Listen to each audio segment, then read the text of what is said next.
savez, le problème avec les utopies, c'est qu'en fait, elles n'existent pas. Donc du coup, lorsqu'on a affaire à une utopie, ben, on est devant quelque chose qui en réalité ne tient pas la route et qui finit par se révéler être une imposture. Donc bienvenue dans cet album sorti chez Delcourt, volume 1 d'une nouvelle série qui en comptera 3 à la fin. C'est signé Rodolphe au scénario et Griffo au dessin. Et bah, c'est une bonne surprise en fait. J'étais intéressé de toute façon parce que je suis en général ce que fait Rodolphe et donc il n'y avait pas de raison que je ne suive pas ce premier volume sorti chez Delcourt. D'autant plus que cet an dernier, Demain par exemple, m'intéresse beaucoup. C'est une série que je prends plaisir à retrouver. Et bien là, bonne pioche encore avec un certain Will Jones qui est un homme dans le futur qui travaille dans une société complètement aseptisé. Il travaille dans une sorte d'agence dont le but est d'harmoniser les faits historiques de manière à faire en sorte qu'il n'y ait plus d'incohérence. Et évidemment, par harmoniser, on entend tout rabaisser à un niveau de compréhension et de lecture minimal. Il n'y a plus rien qui dépasse, aucune aspérité. Alors on a des faits historiques qui sont complètement distordus. Par exemple, dans ce futur-là, on ne parle pas de communisme, mais de communiste, et Staline est devenu une certaine Stala, une femme, certains diraient même autrefois que c'était un homme, et ça déclenche des colibés, de l'incompréhension.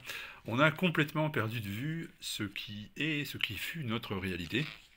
C'est un monde où en réalité ben, la liberté a disparu, où les hommes n'ont plus de compagne à la maison, mais ils ont des robots, des gynoïdes qui accomplissent évidemment toutes leurs tâches de la cuisine aux activités intimes sans broncher, des espèces de fantasmes à circuit ambulant, et puis les femmes c'est pareil, elles n'ont pas à la maison un mari et un compagnon, mais elles ont un androïde qui fait plus ou moins les mêmes choses. Alors ça s'appelle une babe et un boy, et les rapports humains également sont donc complètement perturbés, sont complètement pervertis en réalité par cette utopie magnifique.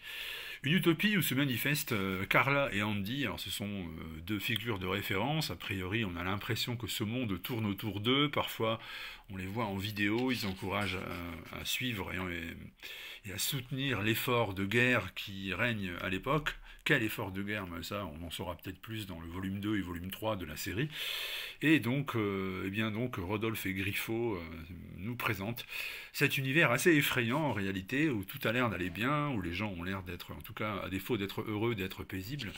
Mais derrière cette apparence, aspect paisible, se cache donc une utopie glaçante avec notamment un rapprochement à faire avec l'univers de Fahrenheit 451 de Ray Bradbury, puisque les livres ont été interdits depuis très longtemps, le support écrit, les romans, la fiction sont bannis, et d'ailleurs notre Will Jones va avoir un sérieux problème le jour où on va commencer à lui glisser des ouvrages dans la poche de sa veste, et qu'il va commencer à se poser la question de qui le fait, et surtout que contiennent vraiment ces livres, et l'effet que ces livres ont sur son esprit, sur sa curiosité, sur sa vision du monde.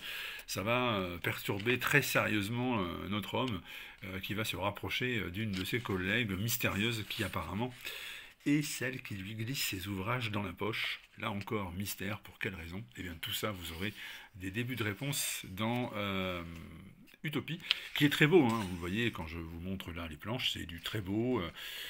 Moi j'aime beaucoup cette manière de s'attacher au réel tout en ayant un style propre et un trait très expressif, notamment en termes de ce que ressentent les personnages. C'est très joli, ça se lit très agréablement. Alors je répète, une bonne pioche.